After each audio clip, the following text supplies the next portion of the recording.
一个什么叫有向线段？我给各位一个 A 点，给你 AB 2点，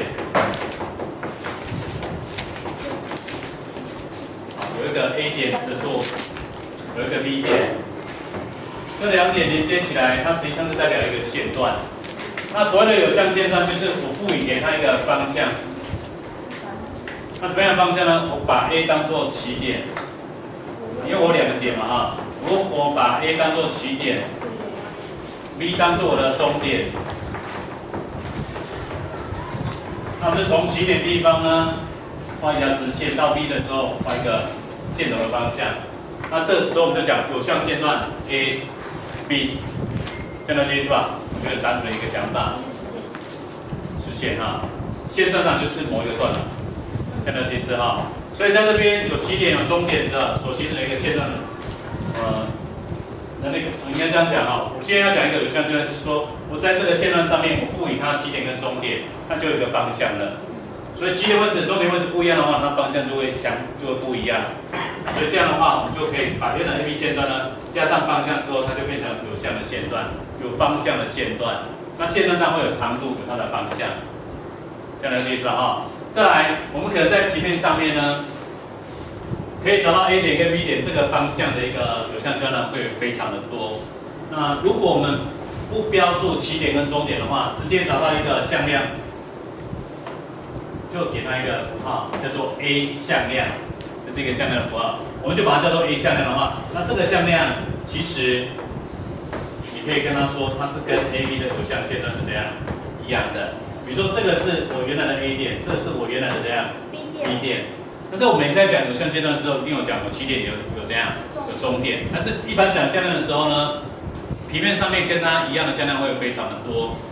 那我们就不讲起点跟终点的话，只要任意的一个有向线段哈，虽然不一样的起点、不一样的终点，但是我的方向大小都一样的话，我就可以用一个符号就是向量来表示它。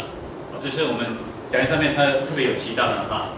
那在这2个地方的时候，我们想，那既然有向线段或者是向量的话，有方向要有大小，那它大小怎么表示？向量的大小怎么表示？一般我们如果讲的是 A、B 有向线段，或是 A 向量的话，它的大小，我们用把 AB 向量呢加上一个绝对值的符号，或者是把 A 向量呢加上一个绝对值的符号来表示大小。好，表示这个向量的大小，表示这个有向线段的一个大小。所以这是怎么表示一个向量大小的一个区别。好，所以今天有几个名词了？3个名词。再来，我们介绍一个叫做零向量。我们刚刚讲向量是一个有大小、有方向的一个量了哈。那现在呢，什么叫零向量？零向量的话，指的是我们的向量的起点，好，向量的起点，还有向量的终点，它是同一点，起点跟终点是同一个点，那这时候我们称为零向量。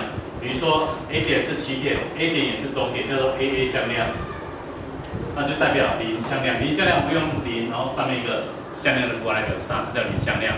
零向量的话呢，它的大小就等于0，它的方向呢，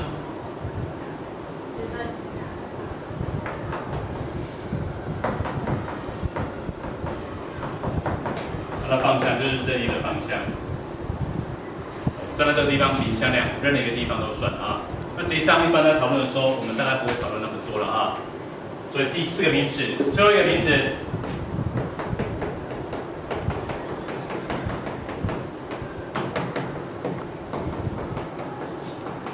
相等的向量。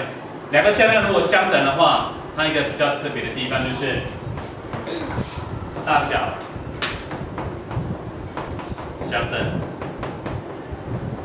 好，它必须满足的条件，我的线段、我的向量的大小一定要相等，还有我的方向呢要相同，方向要相同。所以我们如果讲 AB 向量等于 C2 向量的话，表示的是 AB 的绝对值，它的长度跟我细珠向量的绝对值，这两个会怎样？相等，这是大小相等，还有怎样？方向也要相同。所以我们在这边介绍几个名词，等一下我们在处理的时候呢，我们会来写写看。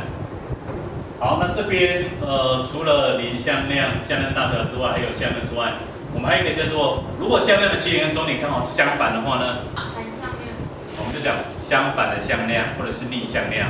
所以其实一般我们在写向量的时候，一定会有一个终点，有一个起点或有一个终点。那只要方向相反的话，长度又一样的话，我们就讲相反的向量。好，那当然这几个名词你先了解一下，看看有没有什么其他问题。看看，没有的话，你把条例上面的内容看一下。